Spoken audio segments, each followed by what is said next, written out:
ஏற்கனவே அதை பற்றி எங்கள் இணை பொதுச் செயலாளர் சொல்லிட்டாரு. நான் திரும்பவும் வேணால் சொல்கிறேன். தமிழ்நாடு வந்து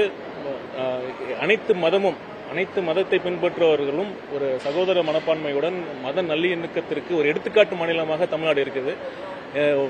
இது திருப்பரங்குன்றம் மட்டும் இல்லை, மதுரை மட்டும் இல்லை, ஒட்டுமொத்த தமிழ்நாடும் இதுதான் நிலைமை. நீங்கள் பார்த்தீங்கன்னா மதுரையில் சித்திரை திருவிழா அப்போ கூட அழகர் ஊர்வலம் வரப்போ இஸ்லாமிய சகோதரர்களும் அதை வழிபட்டு அதை ஏற்றுக்கொண்டு தான் இருக்காங்க. அதே மாதிரி நம்ம சபரிமலை மலைக்கு போகிற பக்தர்கள் கூட அங்கே இருக்கிற வாவர் மசூதிக்கு போயிட்டு தான் இருக்காங்க. தமிழ்நாடு மக்களும் சரி, திருப்பரங்குன்றம் மக்களும் சரி ரொம்ப ஒற்றுமையாக தான் இருக்காங்க. இது தேவையில்லாத பிரச்சனை. இதற்கு ரெண்டு கட்சி ஆதாயம் தேட முயற்சி பண்ணுது. ஒன்று உங்களுக்கே தெரியும், பாஜக, இன்னொன்று திமுக. அதனால மக்கள் தெளிவாக தான் இருக்காங்க.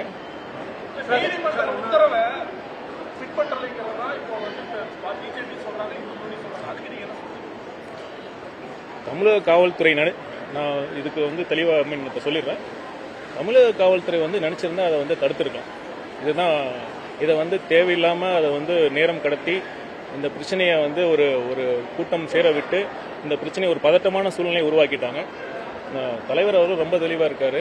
நம்ம அனைத்து மதமும் அனைத்து சாதியும் அனைவருக்குமான அரசா தான், அனைவருக்குமான ஒரு இயக்கமாக தான் தமிழக வெற்றி கழகம் இருக்கு.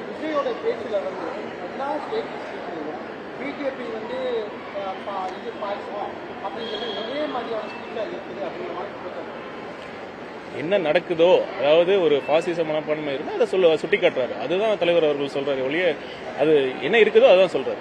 சார், நீங்க ஒவ்வொரு முறையுமே மீட்டிங் நடக்கும்போது தொண்டர்களுக்கு சில அறிவுரைகள் சொல்றீங்க, இது ஏறாதீங்க அப்படிங்க. ஆனால் எந்த தொண்டருமே சொல்றதை கேட்கற மாதிரி ஒன்றும் தெரியலையே சார். எல்லாம் நீங்க சொல்றதுதான் எல்லாமே பண்ணிட்டு இருக்காங்க. இல்லைங்க, அதான் நான் ஏற்கனவே சொன்ன மாதிரி தொண்டர்கள் ஒரு அன்பின் மிகுதியால் அது பண்றாங்களே ஒழிய எந்த இடத்துலயாவது நான் சொல்றேன் விதிமுறை. இப்போ திமுக மாநாடு நடந்துறப்ப அவங்க பிரியாணி அண்டாவை தூக்குறது, பிரியாணி கடையில் போய் அத்துமீறது, பெண் காவலர்கள் கிட்ட அத்துமீறது, அந்த மாதிரி ஏதாவது ஒரு நிகழ்ச்சி நம்ம தமிழக நான் கேட்கறது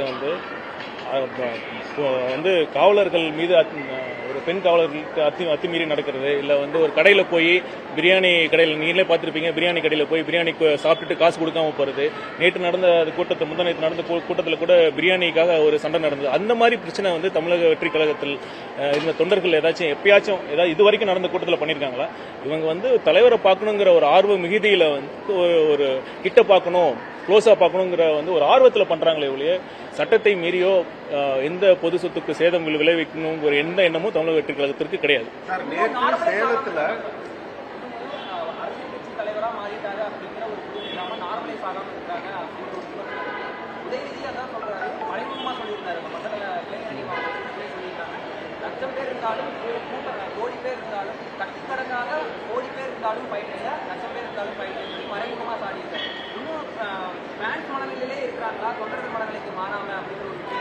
நான் அதை ஏற்றுக்கொள்ள மாட்டேன்.